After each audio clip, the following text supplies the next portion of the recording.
여호와께서 인정하시나 악인들의 길은 망하리로다. 아멘. 묵상하는 자가 받는 복이라는 제목으로 목사님 말씀 선포하시겠습니다. 오늘 밤에 같이 은혜를 나눌 수 있는 말씀의 제목은 시편 1편부터 6절까지 여기에 핵심을 뽑아서 제목을 정했는데, 묵상하는 자가 받는 복을 같이 나누도록 하겠습니다. 묵상이란 말은 어떤 말인가? 물론 사모한다, 극치를 달하는, 좋아한다, 또 즐거워한다, 그리고 너무나도 간절하다, 이런 여러 가지 뜻이 되겠는데, 하나님 말씀을 그런 정도로 내가 사랑한다, 그런 표현입니다. 그런 행동이 되는 것이고 삶이 되는 것을 봅니다. 이유가 있다고 한다면 시편 119편 105절 말씀 보면, 여호와의 말씀은 내 발의 빛이요 내 길의 등불이니라. 하나님 말씀만이 우리 가는 길에 빛이 되고 등불이 되기 때문에 우리가 어찌 하나님 말씀을 피하고 어두운 길을 갈 수 있고 답답한 길을 우리가 헤맬 필요 뭐 있겠냐, 그런 이야기가 되겠습니다. 그래서 성경에 보게 되면 하나님 말씀을 묵상하는 자, 얼마큼 묵상해야 되느냐? 심령이 가난해서 그 말씀이 내 속에 들어와 가지고 내 심령이 부여하게 될 수 있도록. 그러니까 우리가 다른 헛된 것으로 부여하게 되면 고민거리가 많잖아요. 염려거리가 많지만 하나님 말씀이 많으면 많을수록 그 말씀은 능력이 되기 때문에, 하나님 말씀은 살아있는 생명의 말씀이기 때문에 그 말씀 우리를 치료하신 말씀이고 고치신 말씀이기 때문에 이 말씀 우리가 멀리 할 수 없는 그런 하나님의 중요한 축복의 말씀이요 은혜의 말씀인 것을 보게 된 것입니다. 제가 우리 아이들과 함께 옛날 일이 됐는지 해남 땅끝에서 배를 타고 보길도라는 섬이 있어요. 이 보길도에 가게 되면은 그 섬 안에 바닷가가 있지 않겠어요? 섬이니까. 그런데 자갈이 있는데 어떤 자갈이냐면 살아있는 자갈이에요. 산돌 같은 살아있는 돌인데 까만 돌입니다. 근데 다른 바닷가를 하게 되면은 바닷가가 전부 다 모래뿐인데 거기는 자갈뿐이에요. 그래가지고 태풍이 치고 파도가 일어나고 자꾸 이렇게 찰랑찰랑 하다 보게 되면 이 자갈이 올라갔다 내려갔다 하면서 굉장히 소리가 좋아요. 은은하고요. 야, 이런 데도 있구나. 자갈이 많아서 좋은 것은 그만큼 그 자갈 속에가 다른 어떤 악기가 들고 음이 들은 것이 아니지만은 파도 치는 것 때문에 이 자갈이 어떻게 보게 되면 생동감 있게 놀고 있는 것 같아요. 야, 참 좋더라고요. 그러면서 그날 밤은 특별히 태풍이 온다고 하니까 사람들이 전부 다 이 태풍을 이제 비격하기 위해서 그 바닷가에 배를 다 세워놨겠잖아요. 배를 다 올리더라고요. 우리는 배가 없으니까 바닷가에 이렇게 앉아가지고 파도를 보고 그 소리를 들어봤는데, 이 소리가 얼마만큼 청하고 아름다운지 너무 좋더라고요. 그와 같이 하나님의 성도들은 하나님 목소리가 너무 좋다 보니까, 하나님 말씀이 너무 좋다 보니까 그 말씀에 매료가 되어가지고 그 말씀이 탁 우리 마음속에 들어오니까 얼마나 평안한지요. 너무 평안하단 말이에요. 이처럼 그 자갈 소리가 너무 평안하고 너무 좋고, 야, 여기 오기를 잘했다 해가지고 굉장히 흐뭇한 그런 밤을 같이 식구들과 보냈는데요. 이와 같이 하나님의 말씀을 묵상하는 사람, 그러니까 우리가 보고만 말아버린 말씀이 아니라 하나님의 말씀을 묵상한다는 말은 또 씹고 또 씹어서 되새김해서 이 말씀이 내 속에 들어오게 되는데, 내 영혼 속에 들어올 수 있는 말씀으로 열리는 마음을 가지고 사모하고 갈급하고 원하는 그 말씀이 되게 되면은 그 말씀 반드시 살아있는 말씀이기 때문에 일을 한다. 그런 말씀이 되겠어요. 그렇기 때문에 우리가 하는 말씀은 그저 그냥 말씀이 아니고 그저 글이 아니라 사실이지요. 살아있는 말씀이기 때문에 그 어떤 사람이든지 하는 말씀을 접하게 되게 되면 변화를 받습니다. 악한 사람이 선한 사람으로, 불의한 사람이 또한 은혜의 믿음의 사람으로, 이와 같이 얼마든지 사람의 마음을 움직일 수 있는 것은 성경 말씀밖에 없어요. 그냥 하는 말씀은 운동력이 있다는 사실이고 생명력이 있다고 하는 그런 말씀이 되겠는데요. 그런데 세상을 따르지 아니하는 사람은 어떤 사람이냐? 묵상하는 사람입니다. 너무 말씀이 좋다 보니까 그 말씀으로 가는 거예요. 그 말씀은 그야말로 빛이 되기 때문에, 그 말씀이 등불이 되기 때문에 뭘라고 어두운 뒤로 가겠습니까? 뭘라고 실패하는 그런 어두운 길을 쫓아서 살기나 하겠냐, 그런 이야기가 아니겠어요? 그래서 복 있는 사람은 그랬는데 악인의 길을 따르지 않는다. 악인들은 전부 다 살아가는 것이 전부 다 별로 그렇게 훌륭하지 못했던 깨를 가지고 깨를 부리게 된다는 것이죠. 다시 말하면 관계를 가지고 유혹하고 미혹하고 이처럼 수단 방법을 가리지 않고 악인들은 하는 것이 전부 다 깨지 진리를 따르지 않는다는 사실이죠. 그렇기 때문에 결국 그 길은 망할 수밖에 없는 것을 볼 수밖에 없어요. 그렇기 때문에 성경 말씀 보니까 악인들의 마지막 길은 어떤 길이냐? 망하는 길이라는 것이죠. 도저히 용서가 안 되는 그런 망하는 길이기 때문에, 이해가 안 되는 그런 망하는 길이기 때문에 뭘 하고 악인의 길을 굳이 살 필요가 어디 있겠어요? 자, 그 다음에 하나님의 말씀을 묵상하지 아니한 사람들, 이런 사람들은 세상을 따라가는 사람들이거든요.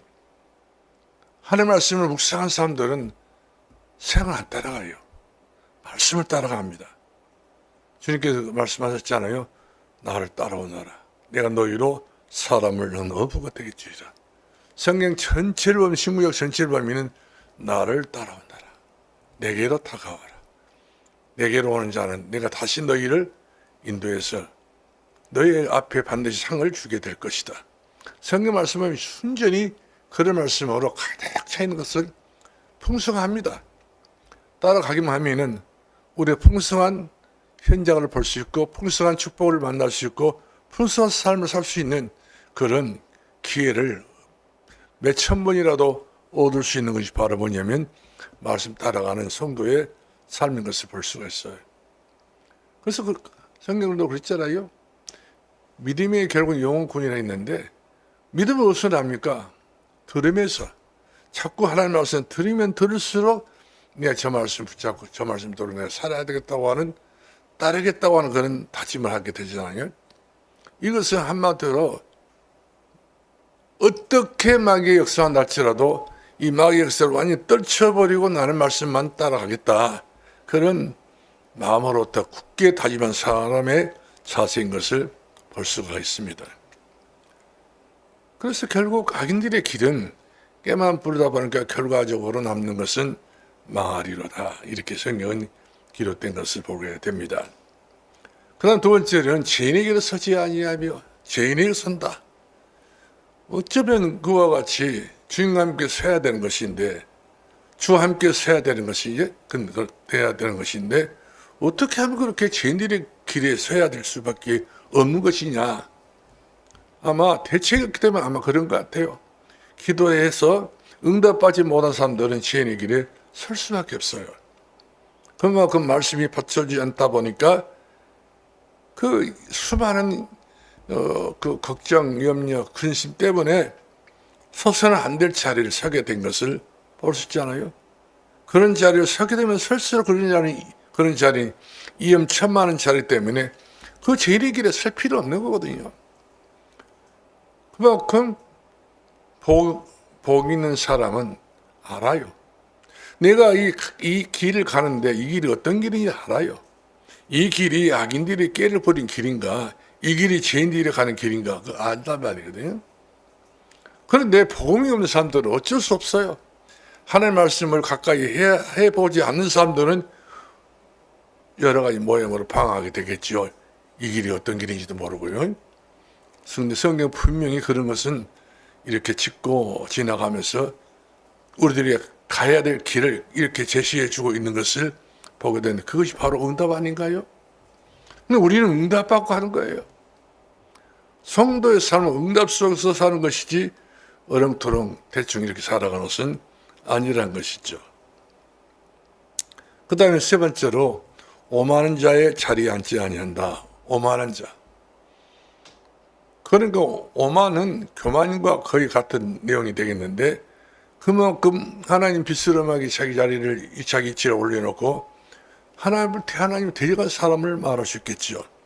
어떤 말씀이 하나님의 말씀이 은혜가 안 되는 사람이 있어요. 응답 못 받은 사람이 있습니다. 언약을 붙잡지 못한 사람들이 없지도 있잖아요.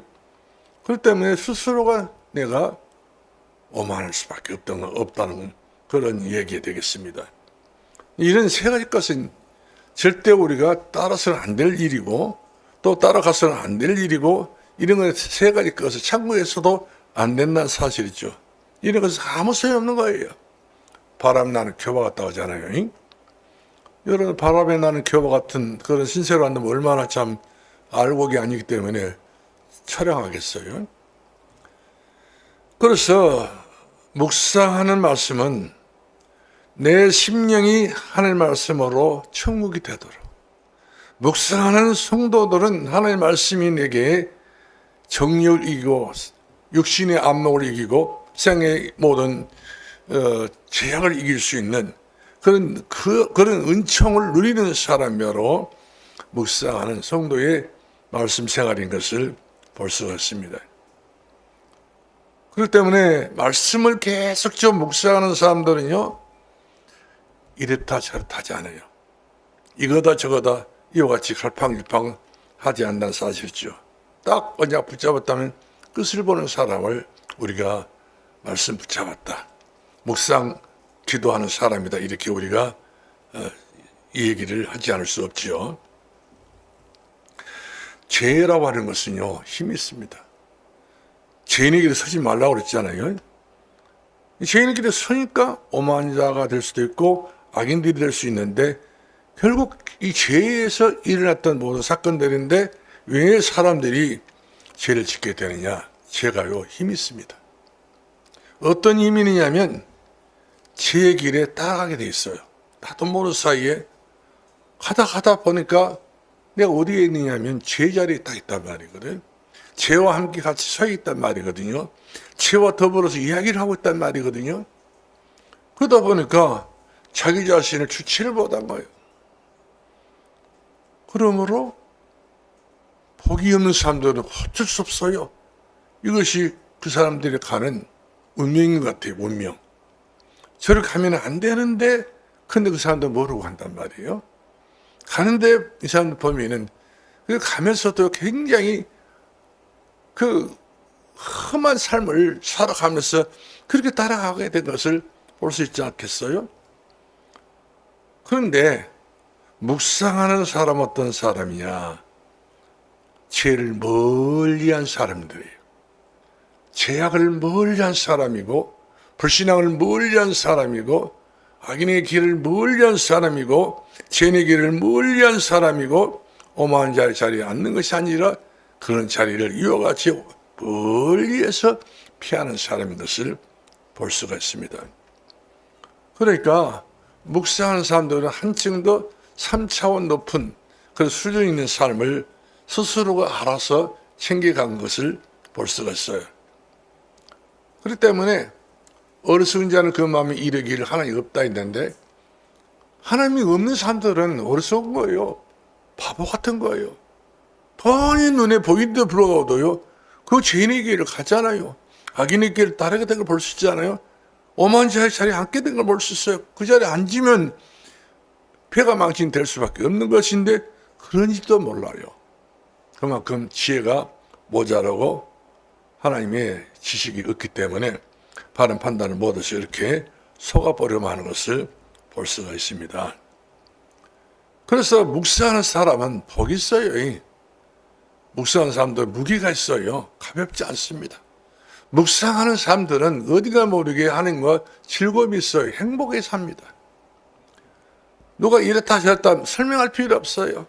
그 속에 예수의 향기가 있고 그 속에 예수의 편지가 있고 그 속에 예수 그리스도의 냄새가 있기 때문에 이 사람은 망할래야 망할 수 없다. 나가도 복을 받고 들어가도 복을 받고 떡반지 그리고도 복을 받는 사람이 묵상한 사람들이에요. 이런 사람이 되면은 어디나 어디 사람 실패하지 않습니다. 너를만도 실수하지 않습니다. 어떤 경우가 대단히 사람은 어려움을 당하는 그런 경우를 받지 않을 거라 그렇게 생각이 들어져요. 그러면 우리가 갈라디아 2장 20절 말씀 보면은 묵상이 안 된 사람들은 자기가 살아서 그랬어요. 그리스도 함께 십자가에 못 박아 죽었나니 내가 사는 것이 아니라 내가 사는 것은 내 안에 사신 예수 그리스도가 사신 것이라. 예수 그리스도가 사신 사람들은요, 어떤 경우가 되더라도 예수님의 줄기를 붙잡아요. 예수 생명을 붙잡는 사실, 예수 능력을 붙잡습니다. 나의 모든 속된 것은 전부 십자가 모두 다 박아버리고 예수 그리스도를 따라하는 거예요. 어디든지 예수 나를 오라 하네, 예수 나를 오라 하네. 그 주님께서 오란 데는 다 가는 거거든요. 어떤 것은 순종하고요, 어떤 것든지 하나님 앞에 제 믿음으로 살기 위해서 이렇게 애를 쓴 사람들이 없지 않아 있습니다. 보면은 대단히 참 결정도 잘하고요, 신앙생활 이쁘게 잘하고요, 모든 것에서 이와 같이 규모 있게 멋지게 아름답게 잘하시는 분들을 보게 돼요. 아, 그래서 저분은 저 사람은 저렇게 하나 쓰시는구나, 내정이 되어 있는 것 같아요. 하나가 이미 결정한 그런 성도인 것처럼 보여지더란 사실이죠. 그러면 두 번째로요, 묵상은 매일 이루어진다는 사실이죠. 매일 하나님께 묵상 기도를 하게 되는데 일마다 때마다 순간마다 시시때때로 우리가 기도를 했다면요 보여요. 나의 길이 보이고 내가 선택한 것이 보이고 내 삶이 보이고 내 앉은 자리가 보이고 내가 서야 될 자리를 보이고 내가 말해야 될 그 대상이 보여버리기 때문에 이 사람들은 아무리 사단이가 별 궁리를 다해서 그 사람을 넘어뜨리려고 해도 넘어지지 않습니다. 빛의 사람 때문에 그러겠죠. 은혜의 사람 때문에 그럴 수 있다 생각이 들어져요. 우리가 창세기 4장 63절 말씀 보니까 이삭이 지금 장가를 가기 위해서 굉장히 기도를 많이 했던 것 같아요. 기도를 했는데 해 접을 때까지 들에 나가서 묵상하다가 저 들판 꼭 끄트머리에서 어떤 사람들이 낙타를 몰고 자기에게 다가오는 것을 봤어요.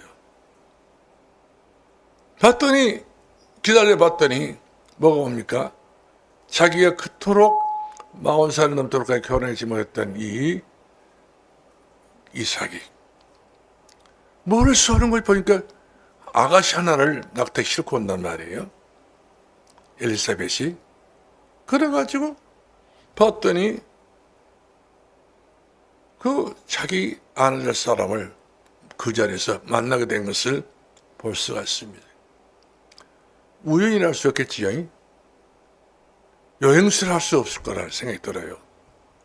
묵사기도 하다가 하나님께서 이삭의 기도를 들으시고 저 하란에 살고 있었던 리브가를 끌어오게 된 거예요. 기도는 뭐가 끌어오게 된 것이 기도거든요. 기도는 하늘문을 여는 것이 기도고, 기도는 닫힌 문이 열려진 것이 기도가 되는 것이고, 모든 기도는 모든 것을 만사 형통할 수밖에 없는 것이 바로 기도인 것인데, 이삭이 결혼도 해야 되지 않겠어요? 나이가 먹었으니까. 그런데 결혼을 못했던 노총이다 보니까 결혼하기 위해서 얼마나 기도했던지 해 저물 때까지 이렇게 묵상하다가 그야말로 천에 하나 만에 하나 고로 뽑았던 그런 한 사람 딱 리브가를 안도를 맞이할 수 있는 신부가 다가오게 된 것을 볼 수 있습니다. 응답이 다가오게 된 것이죠. 아브라함 가정에 축복이 다가오게 된 것을 볼 수 있는 것이고, 예수 그리스도 오시는 그 길에 이 리브가라는 사람이 필요해서 이와가 자녀께서는 미리 준비해가지고 예비해 갔다가 이삭의 그런 기도를 통해가지고 이삭에 다가오는 그런 놀라운 축복의 응답이 임하게 됐던 것을 보게 된 것입니다. 그렇습니다. 묵상 기도는요, 여러분들이 마음속으로 소원이 있겠잖아요. 여호와를 기뻐하라 그리하면 네 마음의 소원이 이루어진다 했는데, 내가 정령코 기도해서 마음의 소원이 이루어지기를 원하고 있다면 그 기도는 한마디 말하면 끌어당기는 기도예요. 나는 이와 같이 앉아서 기도를 하지만, 때로는 24시 서서 기도를 하게 되지만, 늘 이처럼 정식 기도를 하게 되지만, 이 기도는 한마디 말하면 하늘 문을 열어가지고 하나님의 모든 보고의 문을 열어가지고 내게 모든 축복을 받아들일 수 있는 준비된 그 하나님의 역사를 우리가 누리게 된 것을 볼 수 있거든요. 그러니까 하나님께서는요, 묵상하는 사람들의 그 삶은요, 이처럼 일거수일투족을 전부 다 체험을 주게 된 것을 보게 됩니다. 그래서 우리가 누가복음 9장 23절 말씀 보니까 매일 성경을 읽는 사람, 기도하는 사람, 믿음의 사람 말씀을 늘 주시를 해가면서 자기 일을 부인하는 사람 있겠잖아요. 오직 말씀만 따라가는 사람이 있습니다. 말씀이 어떤 말씀을 하든지 간에 내게는 부담을 들어도 아멘. 어떤 그야말로 이해 상관이 안 될 부분이라 할지라도 말씀을 사모하는 사람, 성경 말씀을 읽는 사람들은요, 왠지 모르게 성경을 딱 펴게 되면요, 내가 보고 싶은 내용이 딱 나와요. 내가 찾고 싶은 내용이 딱 나옵니다. 응답이거든요. 이만큼 많은 성경 안에 글자가 얼마나 많습니까? 수많게 많잖아요. 근데 말씀을 계속 기도도 묵상하다 보면 빛의 말씀이 내게 다가와요. 내 능력이 될 말씀으로, 은혜가 될 말씀으로, 내가 필요한 모든 말씀으로, 축복이 될 말씀으로 내게 서슴없이 주체하지 않고요, 지체하지 않고요, 다가오게 된 것을 볼 수가 있어요. 아, 은혜다. 이것보다 더 큰 은혜가 없다는 사실이죠. 은혜로다. 우리는 사람들이 말했잖아요. 기도했으면 응답받았다. 그럼 뭘 봤던 것을 이야기하더라고요. 본 것을 자랑하고요. 그거 아니거든요. 말씀이 성취된 것을 말해주고 있습니다. 근데 신비하는 교인들을 보게 되면은 기도했다는 데 보면은 꼭 점쟁이같이 꼭 그 뭔가 보고 뭔가 이와 같이 자기들의 느낌을 가지고요. 그 간증을 들어보면은 말 같지 않은 이야기예요. 그러나 말씀 따라가는 성도를 보면은 그만큼 무게감이 있어요. 가볍지 않습니다. 그리고 뭐 한탕주의처럼 이렇게 뭐 기도했더니 뭐 이렇게 응답받았다고 하는 이야기 들어보게 되면 전부 다 점쟁이식 그런 기도를 하는 것을 보게 되거든요. 그런 기도는 천만 위험한 기도인 것을 볼 수가 있어요. 그런 기도 안 해야 되지요. 말씀을 보고 말씀을 따라가는 기도. 강단 말씀 붙잡고 강단을 따라가는 말씀. 강단 말씀이 얼마나 중요한 말씀인지, 이 말씀이 한 주 동안 살아갈 수 있는, 살아가야 될 그런 미션을 우리에게 주시는, 먹여주시는 말씀이고 힘이 될 말씀이 우리에게 주셨기 때문에 이 말씀은 눈을 비집고 떠서라도 이 말씀이 내게 스며들도록 사모해야 되고 갈급해야 된다는 사실이죠.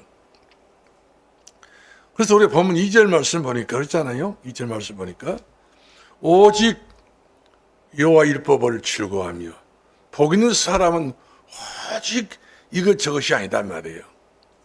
엿장시처럼 이것저것 가지고 말하는 그런 엿장시 같은 그런 인생이 아니라 오직 여호와의 율법을 즐거워하며, 오직 그 율법을 주야로 묵상하는 자로다. 그러니까 말씀 속에서 모든 축복을 찾아내버린 거거든요. 하나님의 말씀을 가지고 보았으면 그 본 것을 그대로 보았다고 끝내버리고 덮어본 것이 아니라 그 말씀 속에서 모든 축복을 찾아낸 사람을 말해요. 말씀은요, 살아있다고 그랬잖아요. 자연하세요. 그 어떤 그 예리하다고 그랬잖아요. 혼과 간지로 기쁨과 찔러 쫓게 한 말씀이라 했잖아요. 사람 생각, 사람의 마음을 감찰하는 말씀이라 했잖아요. 어마어마한 것이 바로 하나님의 말씀입니다. 이 말씀을 주야로 묵상하고 주야로 율법을 즐거워하고 주야로 이와 같이 그 말씀대로 살겠다 이와 같이 우리가 선언해버리면 흑암의 세력이요 살아있다니까요. 우리가 이처럼 묵상 기도를 하지 않게 되게 되면 말씀이 들어왔다 나가버려요. 우리가 막 묵상 기도를 하지 않게 되게 되면 말씀은 눈에 잠깐 보였다 스쳐 지나고 말아버려요. 허탕치고 마는 것이죠. 그래서 우리가 내가 원치 않았지만 종교인이 그렇게 된 것을 보게 돼요. 종교인이 안 되는 것이 바로 뭡니까? 말씀이 내가 현실로 내가 강담와서 붙잡았는데 이 말씀이 그 주, 그 달, 그 시간에 전부 다 어떻게 이렇게 이루어질까? 너무 신기하고 너무 오묘하고 너무 기쁘고 너무 즐겁단 말이거든요. 왜? 말씀이 곧바로 내게 능력이 되기 때문에. 그래서 주야로 묵상하는 거예요.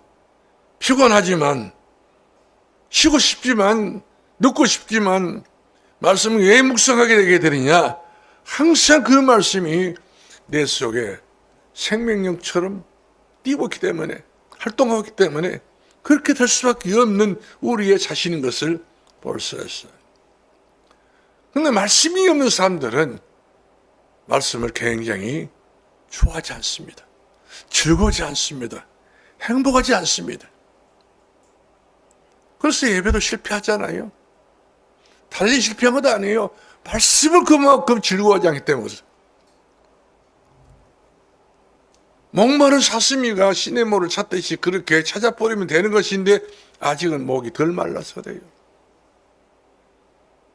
얼마큼 목이 말라야 될는지 모르겠지만 목마르서 인생을 살면 되겠어요? 목마르기 전에, 굶주리기 전에, 배고프기 전에 미리서 이와 같이 하는 말씀을 우리가 칼급하고 사모하고 내가 원하는 대로 이와 같이 하는 역사에 달라고 기도해야 한다는 사실이죠. 성경 말씀 보면 하나님 말씀이 없어서 기근이요 기갈이라고 했어요. 말씀이 없는 심령들은 전부 다 기근이요. 마음과 심령이 바싹 말랐단 말이거든요. 기갈인 거예요. 먹지 못해서 기지맥히고 있단 말이에요. 인간적으로 보게 되면 말씀이 없는 사람들, 말씀이 그 속에서 역사가 일어나지 않는 사람을 보게 되면 엄청나게 문제를 닫습니다. 엄청난 사람 생각을 그야말로 앞세워서 이와 같이 마치 뭐 그냥 현실보다 더 확실하게 말을 해버리잖아요. 근데 말씀이 아닌 거예요. 바람이 나는 교와 같은 그런 얘기를 하는 것을 볼 수가 있습니다. 그래서 주야로 묵상한다. 이 말은 어떤 말인가요? 항상 그 말씀을 마음에 새기고 또 새긴다는 거예요. 어디로 가든지 말씀이 내 발에 등불이 되도록 무사한 말씀이 내 발에 빛이 되어지도록 이런 사람들은 어둠을 살아갈 수 없는 거예요. 망할 그런 길을 선택하지 않습니다. 미리서 전부 다 알아서 처신하기 때문에 그렇게 인도받는 것을 보게 돼요. 특별히 묵상하는 사람은요, 또 다른 복이 또 있어요. 그 또 다른 복이 바로 뭡니까? 그의 성도의 삶은요, 늘 응답 속에 이처럼 행복하게, 희망이 넘치게, 소망 있는 그런 삶을 사는 것을 보게 됩니다. 여호와를 기뻐하라. 그리하면 네 마음의 소원이 이루어지리라. 하나님의 말씀을 기뻐하는 사람들은 그 마음속에 이처럼 마음으로 능히 가름이 될 수 있을 만큼 성취된 것을 볼 수가 있어요. 이렇게 이번 주간에도 하나님께서 이렇게 나를 통해서 역사하셨네. 말씀, 하나님 은혜로 이 쓸데없는 자, 예, 구속해 줬는지 그 이유를 알겠네. 그러면서 그 말씀에 취하여서 아주 보통 행복감에 사는 것이 아닌 것이죠. 그러므로 말씀을 따라하는 성도들은요, 늘 삶에 조정이 됩니다. 이 길은 나쁜 길이구나. 벌써 지각이 와요. 뛰어난 내게 다가오게 되는 걸 벌써 했어요. 하나님이 지각을 지어버려요. 이 길은 맞다. 이 길은 틀리다. 이런 선택 감옥에서 올바른 선택할 수 있도록 우리들에게 그런 지각을 주시는 분이 우리 주님이십니다. 그러니 망할래야 망할 길을 안 가는 거예요. 저 사람 좀 망해버렸으면 쓰겠네 했는데 그렇게 바라는데 안 되는 거예요. 그 사람 하나님이 일평생 동안 목자가 되어 주셨기 때문에 푸른 풀밭에 잔잔한 물가로 실만 곳을 인도하기 때문에 그 사람은 어떤 경우에도 이 길을 만나는 법이 없다. 그런 이야기 되겠습니다. 그래서 말씀에 자신을 복종시키는 거예요. 성경 말씀하면은 나는 하나님 말씀에 복종을 한 사람이다. 이제 내 마음대로 살았고 내 길력대로 살았고 내 의지대로 살았고 내가 하고자 하는 대로 내가 다 살았는데 그것 아니다. 말씀에 내가 복종해야 되겠다. 이제까지 내 뜻대로 살았고 이제까지 내 멋대로 살고 이제까지 내 기분대로 살았는데 그런 기분은 다 한마디 말하면 잡치는 기분이거든요. 별 볼일 없는 기분이에요. 그런데 말씀에 복종하는 사람들 보면요, 얼마나 그 말씀을 보배롭고 영광스럽게 말씀을 존귀하게 여기고 있는지 알 수가 없더라고요. 너무 추한 거예요. 있고 없고가 문제가 아니라 말씀을 따르는 성도를 보게 되면은 자기의 형편과 처지를 돌아보지 않습니다. 내일 일은 난 몰라요. 하루하루 살아요. 그래도 이 사람이요, 뭐라고 말하면 나는 행복하다고 말합니다. 예, 내 말씀이, 하나님 말씀이 내 길에 기호가 되기 때문에. 그래서 우리 하나님께서 이스라엘 백성들 지도하고 있던 모세에게 신명기 6장 4절 말씀 보니까 특별한 말씀 주었잖아요. 이 말씀을 너희들이 광야생활 하면서도 기호로 삼고 표로 삼고 이 말씀을 각인시켜 가지고 결국 어디까지 가라고 했습니까? 가나안 땅까지 들어가라 이렇게 말씀 주고 있습니다. 돈 가지고 들어가라 말씀 하지 않았어요.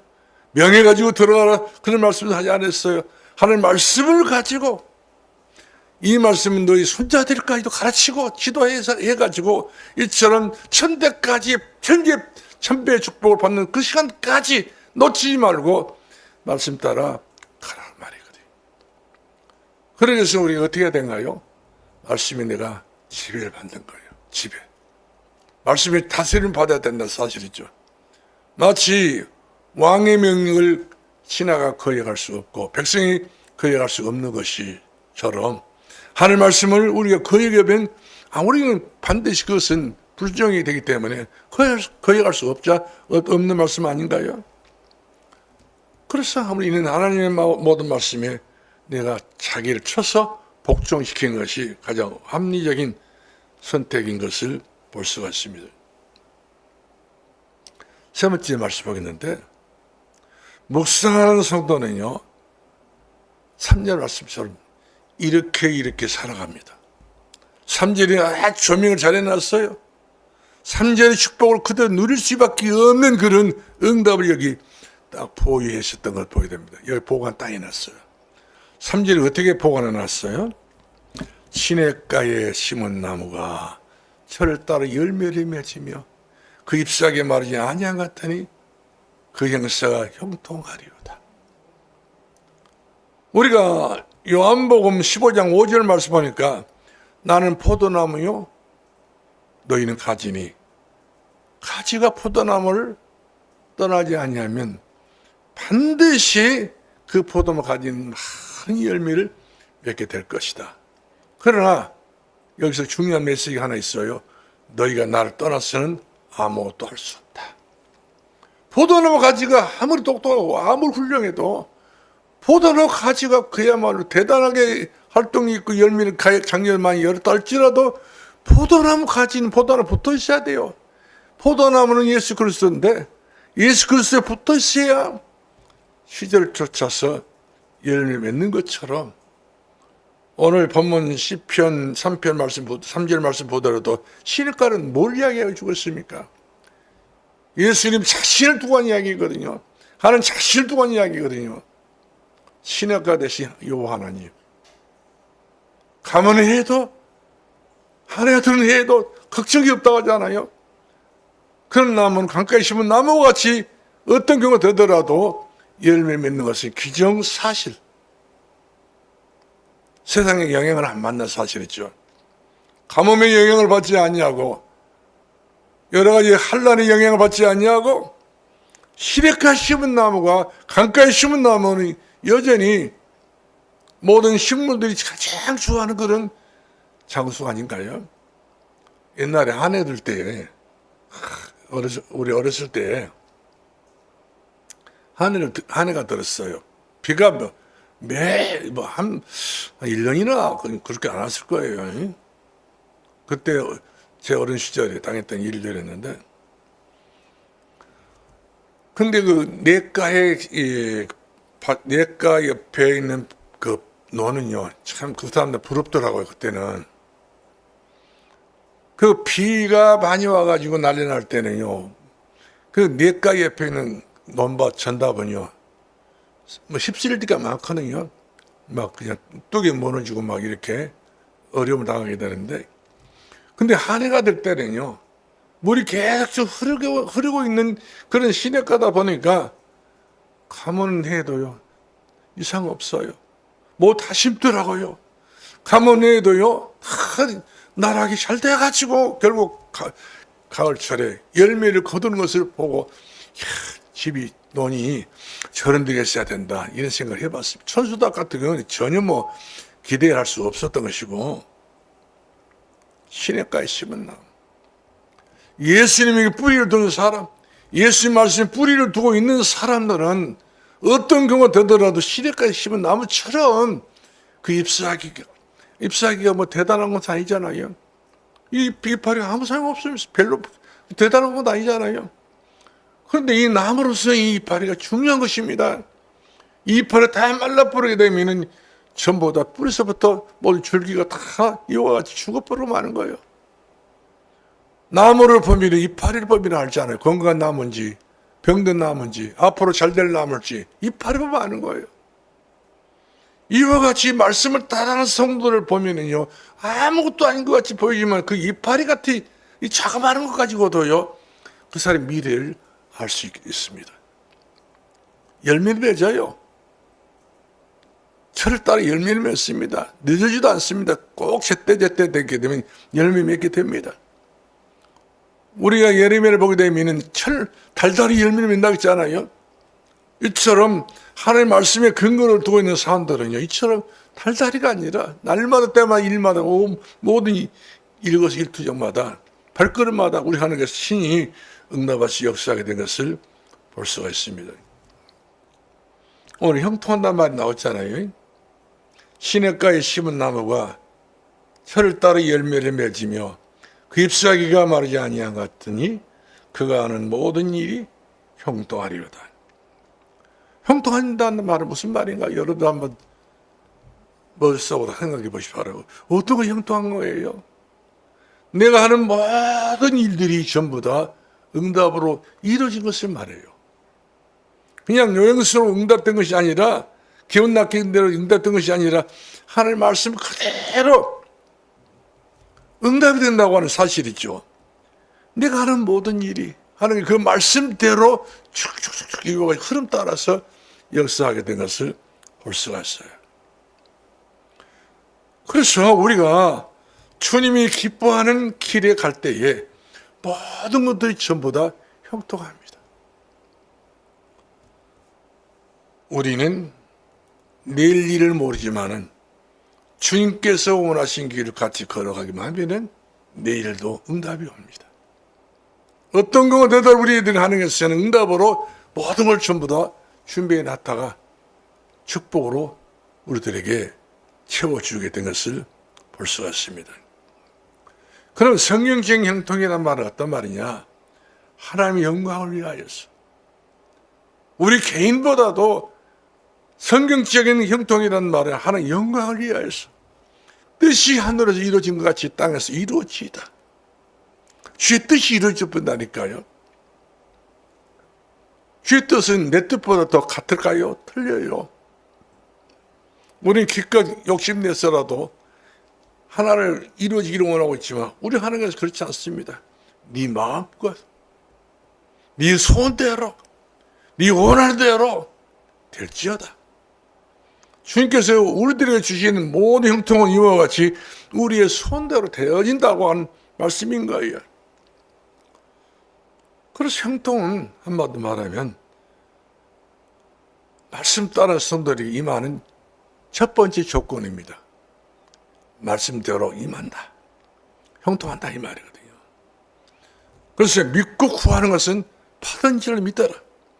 그래서 어떤 거가 되더라도요. 믿었으면 그대로 믿어버려야 됩니다. 믿을까 말까 이리 재고 저리 재고 별시럽게 우리가 산다 할지라도 하나님 수준하고 같을 수 있을 수가 없어요.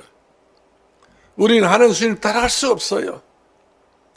하나님께서 이미 우리들에게 우리 앞날에 다 모든 것들을 결정해 놨는데 우리가 조정할 수 없습니다. 우리가 그런 찬양도 있잖아요. 내일 일은 난 몰라요. 하루하루 살아요. 여행이나 불행함도 내 뜻대로 못해요. 못 한다고 그랬어요. 일찌감치 그런 이야기는 옛날에 아주 제가 어렸을 때 들었던 범성가인 것 같아요. 내 뜻대로 할 수가 없어요. 지 뜻대로예요. 어떻게 하나님 뜻을 우리가 억장을 내가지고 바꿀 수가 없는 거예요. 그래서 주도문에 예수님께서 하신 말씀이 뜻이 하늘에서 이루어진 것 같이 땅에서 이루어지이다. 이게 당연시 사는 그런 이야기인 거예요. 근데 우리 하나님께서 우리들이 축복을 주시는데 기름이 것을 축복을 준다고 그랬습니다. 시온의 대로 축복을 준다고 그렇게 말씀해 주고 있습니다. 그렇기 때문에 우리가 걱정할 필요 없어요. 염려할 필요 없습니다. 그리 우리가 서두르고 나댈 필요도 없는 것이고 또 연구할 필요도 없습니다. 단순해야 됩니다. 하나님의 말씀은 내가 부딪혔다 한다면 늦추지 마시고 속전속결로 내가 순종해 버리면 되는 거예요. 일이 되고 저리 되고 하다 보면은 마귀가 그 사이에 들어와 가지고 별의별 그런 장난을 다 칩니다. 그러면 안 돼야. 그렇게 하면 또 안 돼. 너 안 돼. 왜 안 된지만 하냐. 마귀는 그렇게 우리 속삭인단 말이거든요. 아나니아 삽비라가 하나님 내가 뭔가 해야 되겠다 싶어서 작정을 했어.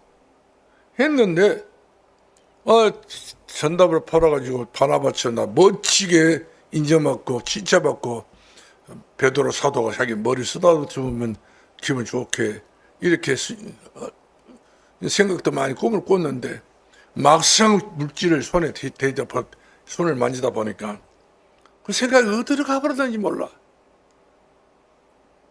그때 성경의 사도행전 5장 말씀 보면은 사단이 그 마음이 가득해요. 누가 가득해요? 하나님 은혜가 가득해야 되는데, 하나님 축복이 가득해야 되는 것인데, 시온의 대로가 가득해야 되는 것인데, 형통한 축복이 가득해야 되는 것인데 사단이가 그 마음에 가득해요. 결국 두 분들이 돌아가셨잖아요. 저주받았고 구원받지도 못하고 아나니아 삽비라는 죽었지만 사도행전 5장을 보면은 아마 그 집안 식구들이 사도행전 5장을 잘 안 볼 것 같아. 이런 응답을 받아서는 절대 안 된단 말 아닌가요? 우리도 마찬가지입니다. 사도행전 5장 같은 말씀은 이루어지면 안 된 거예요. 사다리가 그 마음이 가득하여 범인해버리면 바로 욥이라는 사람이 범인하다가 사단에게 걸려들어가지고 엄청난 재앙을 만났잖아요. 이걸 나중에 와서 후회를 하지 않습니까? 내가 그렇지 않아야 되는데 그렇다고. 결론 내리겠습니다. 묵상하는 사람은 하나님이 인정한 사람들이에요. 내가 하는 말씀을 그대로 묵상했기 때문에 네가 내 말 믿고 있구나. 내 말을 신용하고 인정하고 시인하고 그렇게 네가 따르고 있구나. 얼마나 하나님 마음이 기쁘겠어요. 묵상하고 있으니까 너무 하나님이 너무 기뻐가지고 어쩔 줄 모를 정도로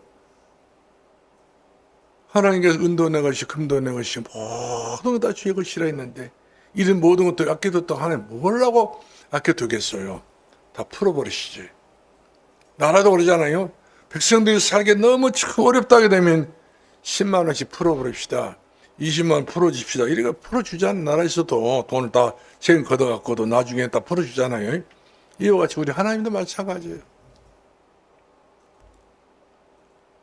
우리의 필요한 모든 것을 때를 따라서 다 주신다 했잖아요. 아낌없이 주신다고 성경은 기록된 것을 볼 수 있습니다. 그러므로 말씀 따라가야 돼요. 앞으로 우리 성도의 삶의 길은 말씀이 바로 내 길의 빛이요 내 발의 등불이니라. 이처럼 이렇게 살기만 하면 우리는 어둠 속에서 고달픈 인생을 살 필요가 없다. 그런 이야기입니다. 사람은 참 오래 못 살더라고요. 우리 김민수 목사님 어머니 되신 분도 아들 둘, 딸 하나 낳았는데 저 해남 그 하산면 간동리에서 고향에 가게 되는데 혼자서 3남매를 잘 길렀어요. 근데 이분이 이 어머니 되신 권사님이 얼마나 믿음이 좋으신 분이냐면 이 3남매 모두를 전부 다 믿음으로 이르게 할 수 있는 그 턴에 집어넣고 키웠더라고요. 그래서 큰아들은 목사로, 둘째 아들은 장로로, 또 사위와 딸은 또 권사로. 어머니가 그 역할을 하신 거예요. 왜? 나는 남편이 없어서 하나님께서 내 자식들을 이렇게 인도해 주시라고 맡겨버린 거예요. 그러니까 우리 하나님께서 그 3남매를 가부 어머니가 잘 길러내가지고 그 해남 간동리라는 동네는요, 제가 그 우리 해남 현산 고향교 있을 때 가봤는데 너무 낙후된 데예요. 사람이 이런 데서 살고 있구나 그런 생각이 드는 그런 동네인데 그 데에서 그 권사님이 믿음 하나로 이 3남매를 길러가지고 자녀들이 다 똑똑합니다. 영리하고요. 목회도 잘하고 또 둘째는 장로인데 교회 잘생기고 있고요. 어쩌면 이렇게 3남매를 잘 길렀을까. 어제 주문을 가면서 이리 보고 저리 봐도요 참 은혜가 보이더라고요. 그렇습니다. 묵상하는 사람은 하나님 인정합니다. 그 자녀들 인정합니다. 그 가문을 인정합니다. 인정하더라니까요. 어쩌면 이렇게 인정받았을까? 어머니의 믿음이 그만큼 하나님 앞에서 양심것도 아닌 믿음 것이 믿음대로였어요. 말씀이 그대로 인도받으니까 그 말씀 인도 따라서 그의 참남매가 믿음으로 어떻게 보면 저렇게 잘 키웠을까? 성도는 악인처럼 살면 안 됩니다. 오만한 사람처럼 살면 안 돼요. 죄인들처럼 살면 안 됩니다. 그러지 말라는 거거든요. 오만한 사람 되지 마라. 악한 사람들처럼 살지 마라. 죄인들처럼 살지 마라. 그 말이거든요. 왜? 본문에 나왔습니다. 악인은 바람이 나는 겨와 같도다. 악인들의 입장 처지가 앞으로 장래가 다 바람이 나는 겨와 같단 말이거든요. 그 다음에 두 번째로 심판에 견디지 못해요. 하나님의 심판을 견디지 못합니다. 그리고 의인의 모임에 들지 못해요. 복받은 자리에 들어가지 못합니다. 다 탈락인 거예요. 그러므로 말씀을 묵상하는 사람은 그리스도를 닮아가도록 하나님께서 인정하십니다. 그래, 너 예수 믿지? 너는 예수 닮아가라. 말씀을 묵상하는 사람들은 그 후손들에게도 하나같이 예수님을 닮아가도록 이와 같이 일하신 여호와 그 일을 지어서 성취하더라. 그런 이야기인 거예요. 그러므로 묵상은 하나님께 인정받는 최고의 방법입니다. 여러분들 앞으로 묵상하는 삶을 사실랍니까? 내 기능대로 살랍니까? 기분대로 살랍니까? 성질대로 살랍니까? 욕심대로 살랍니까? 방법은 바로 뭡니까? 방법은 나왔잖아요. 악인의 깨를 따르는 방법, 죄의 길에 사는 방법, 오만 자 자리에 앉는 그 방법, 이 방법은 꿈이라고 생각하지 마세요. 이것은 절대로 여러분들은 부인하고 살아야 됩니다. 이런 것을 여러분 전혀 100% 아니라 1%라도 인정하지 마시기 바랍니다. 의인의 길은 여호와가 인정하시나 악인의 길은 망하리로다. 결과가 나왔잖아요. 우리 하나님 인정받는 사람, 우리 가정에 하나님 인정받는 가정, 우리 가문이 인정받는 그런 가문, 이것 정도 하나는 제대로 세워놓고 우리가 주님 부르실 때에 참 주님 앞에 돌아가셨다, 그런 말을 드려야 되지 않겠어요? 이렇게 다들 사시길 바라요. 언제 어느 순간에 주님이 우리를 부를지 모르겠지만은 그런 언젠가는 갈 것 아닌가요? 그 권사님도 참 젊었을 때는 그야말로 제가 봤는데 그 모습도 너무 예뻤어요. 겸손하시고 믿음 좋으시고 기도 많이 하신 분인데 83살에 이번에 돌아가셨습니다. 근데 그걸 생각해보면요, 우리가 얼마 남지 않은 것 같더라고. 보니까 짧아간 우리 인생을 살면서 이리도 마시고 저리도 마시고 주님께서 원하는 대로만 살 수 있게 되면은 그 길이 바로 복이 된 길인 되는 줄로 믿으시기 바랍니다. 기도하겠습니다. 살아계신 우리 아버지 하나님, 은혜를 감사합니다. 복 있는 사람이 놓치지 않아야 할 것은 이 말씀이 묵상하면서 기도하면서 살아갈 수 있는 저들의 진정한 성도의 삶이 되어지도록 복을 내려 주옵소서. 예수님의 이름으로 기도합나이다. 아멘. 찬송 부르겠습니다.